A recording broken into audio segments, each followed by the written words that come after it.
Okay, next one is, the next example is find the complex roots of z to the power of 7 equals 1. So we've done z to the power of 3, 4, now we're doing 7. And show them on the complex plane. So again, there's two things you have to do. Find the roots and then show them on the plane. Okay, so let's have a look at the what we have to do for this.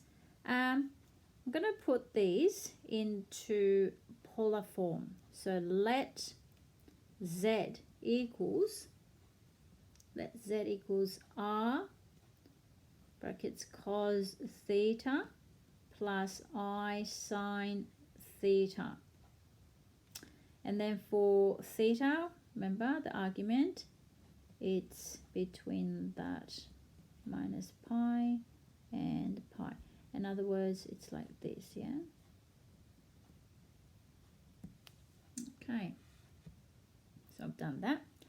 And we need to equate this. So I'm going to do left-hand side, which was z, and I'm going to make this left-hand side here, so 7 to the power of 7.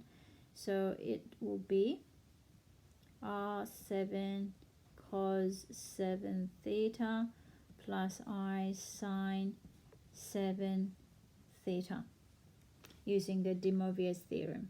Okay, and then the right-hand side is this 1. Yeah, right hand side is 1, and if I had to put it into the polar form, I will go cos 0 plus I sine 0. Why? Because that is 0, isn't it? Sine 0 is 0, but cos 0 is 1, so I'll get 1. Okay, so it's good to memorize this one, I think. It's good to memorize that. I'm just going to push this one up a bit. Then equating, we have, so I'm going to equate these and these together. So r7 cos 7 theta plus I sine 7 theta equals 1, and cos 0 plus I sine 0. Okay, so we can say r7 equals 1, therefore the modulus is 1. Yep, and then I'm going to go cos 7 theta equals, the real part is cos 0.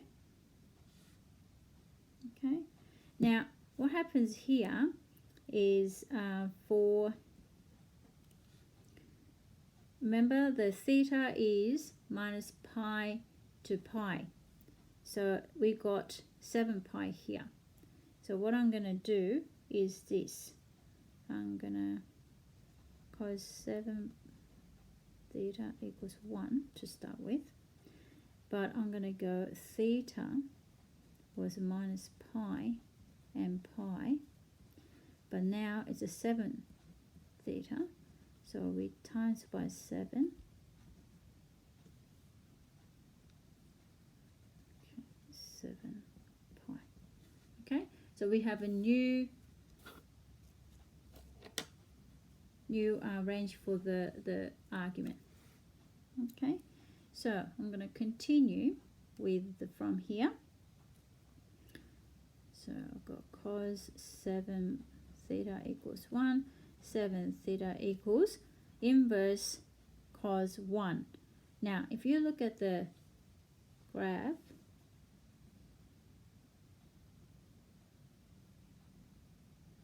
that's a cos, isn't it? 2 pi, 4 pi, and so on. Keep going. So if I did that, I'll get 0 plus minus 2 pi, because it's got continue on this side as well. I just did it one side, and then plus minus 4 pi. Well, let's go to plus minus 6 pi, and so on. Okay. All right. So Like we can't do 7 pi because they're not, it's only included one part there. So what am I going to do? We're going to stop up to here, and the theta we divided by 7, still 0, plus minus 2 pi over 7, plus minus 4 pi over 7, plus minus 6 pi over 7. So that's what we got. Okay, there you go. And then we're just going to have to convert this into polar form, but to make it just simpler, I'm going to use cis. Okay, so I'm going to go Z equals cis, so CIS 0 degrees there, and cis 2 pi over 7, because that was as a theta, so we have to make it,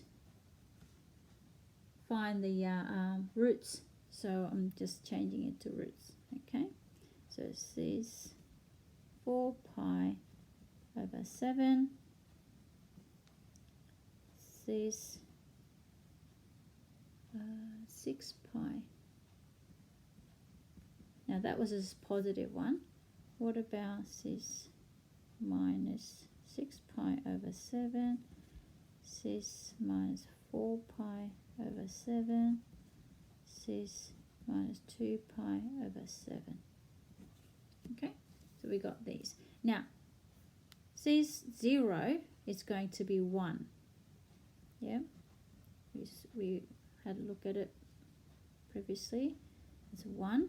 And then I'll still keep this. Cis 2 pi over 7, cis 4 pi over 7, cis 6 pi over 7, cis minus 6 pi over 7, and then I'm going to continue, cis minus 4 pi over 7, cis minus 2 pi over 7.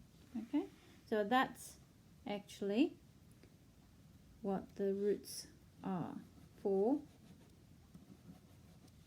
the z to the power of 7 equals 1. Now that was the first part of the question, finding out all the complex roots of that, and now we have to sketch this. Okay, so again I'm going to do it very roughly, and you got to do it properly. So that's real, and that's imaginary. Push up, imaginary set. Okay, so that's a 0. The first one was 1, wasn't it?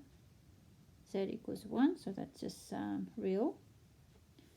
And then all the R was 1. Okay, so all going to be same. Now that's going to be 2 pi over 7. Okay, and next one will be roughly 4 pi, cis 4 pi over 7. This was cis 2 pi over 7. And the next one, roughly cis 6 pi over 7. Okay, and the next one,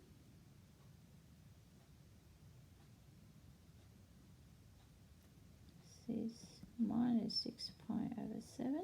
Remember, it only goes from minus pi to pi, so be careful. Cis. When you do it properly, you will see this a little bit clearly. It should be regularly spread it out, but mine's not that regular, so it's not that good. So you've got to do it properly. So it looks like sort of circle, proper circle, but not, I didn't do very well on that one. Okay, so this is like joining the roots forms, joining them, and the roots will form a regular septagon, which is a polygon with 7 equal sides. Okay, so we get 1, 2, 3, 4, 5, 6, 7. So it's a septagon. Okay.